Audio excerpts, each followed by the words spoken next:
The nation is eagerly looking forward to the Union Budget for the year 2015 and 2016, which will be presented to Parliament by the Finance Minister Arun Jaitley on Saturday, February 28th in Parliament. Mango News made a sincere effort to let to know and understand what budget is all about from seasoned academicians like Dr. Narendranath Menon, senior faculty member of Institute of Public Enterprise, and this is what he has to say.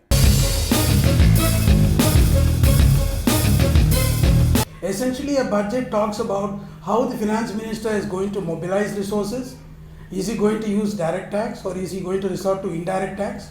And then what is he going to use the money for? Is he going to put it in agriculture? Is he going to put it in capital markets? Is he going to put it in some sector like the infrastructure sector? So this is essentially what the budget is all about. It mobilizes resources and it deploys resources. Now the circumstances under which the budget is being presented this year is rather unique.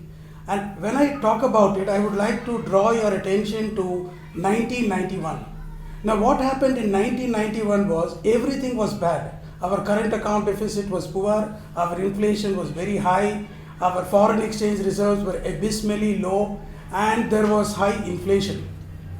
Compare that to 2015. I think the finance minister is in an awesome position, unlike Mr. Manmohan Singh, who was in an awful position in 1991. Currently what we have is our foreign exchange reserves is very high, it's at a record level. Inflation is very low, current account deficit is under check, and most importantly, I repeat, most importantly, oil prices internationally are coming down. So to that extent, the circumstances under which the finance minister is presenting the budget are rather good. When asked about his expectations as an analyst, he says it should be balanced to benefit all sections of the people in the society. This is what he said.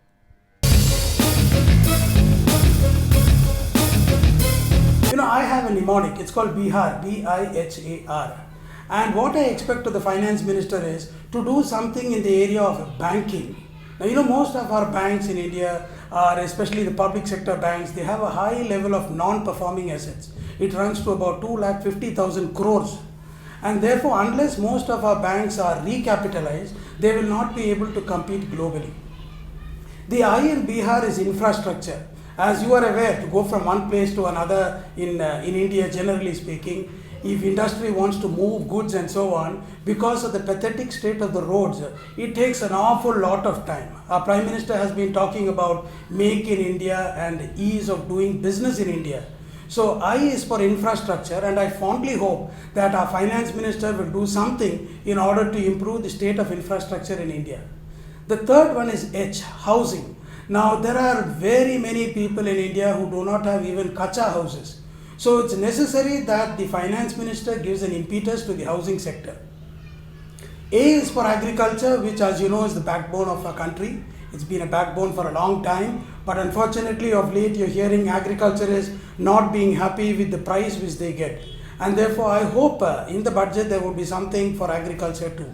And R is for rural development. We need to improve the condition, the plight of people who live in rural areas, and therefore, as I said, BIHAR, banking, infrastructure, housing, agriculture, and rural development.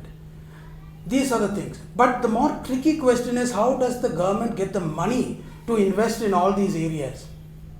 You see, there are two things. One way in which you mobilize money is by taxing people.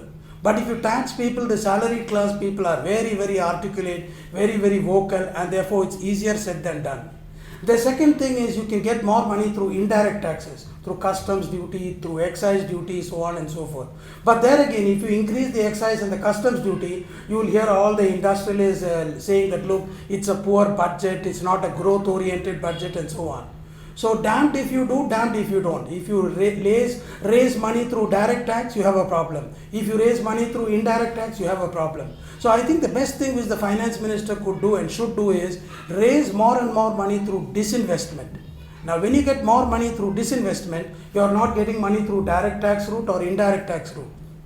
And as you are aware, Mr. Ramakrishna, there are several public sector undertakings which are not doing well. They got so much of land, they got so much of infrastructure, and some of those things must be hived off, in my opinion. In that fashion, the finance minister will be in a position to get enough revenue.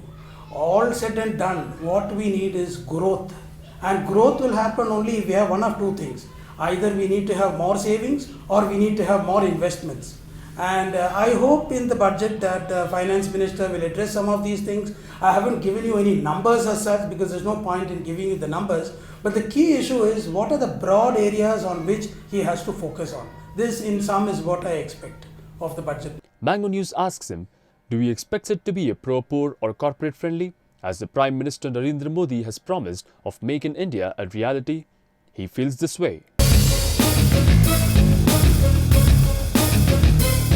A budget should be such, that everybody in society gets, by and large, some benefit or the other. Now, of late, people talk about crony capitalism and people think that Mr. Modi's government is, you've been hearing about the leakage of documents from North Block and so on. So there is a fear that the budget is being pruned in order to cater to the requirements of capitalists and large houses. I hope that will not be the case. A budget should be such that by and large there is balanced regional development and industry should be happy. There should be something in it for the salaried class people. There should be something in it for the housewife. There should be something in it for agriculture and so on. So I wouldn't want to say that, look, exclusively the corporate people would benefit. It should be such that it is win-win, everybody gains. Having said that, I must tell you, I expect a lot from this particular budget because, in the 1991 situation, as I told you, everything was poor, everything was bad. And in spite of that, Mr. Manmohan Singh came out with a marvelous budget. Now over here, everything is marvelous, conditions are very good, and in case the finance minister comes out with a poor budget, a lackadaisical budget, an indifferent budget, I am sure people will be disappointed with Mr. Arun Jaitley's performance. I hope that will not be the case. I am reasonably sure that capital market and every other segment will immensely benefit from whatever he presents. The Niti Aayog has comprises of a lot of talented people. Mr. Arvind Subramaniam is the chief economic advisor, and I am sure he will be penning a large part of the budget, although Mr. Jaitley in his unique fashion will be articulating it. This in sum is what I look for from the budget.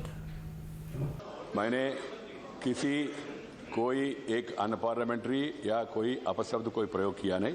मुझे कुछ मित्रों ने बताया, उनको दुख हुआ। मैं उनको आश्वासन देना चाहता हूं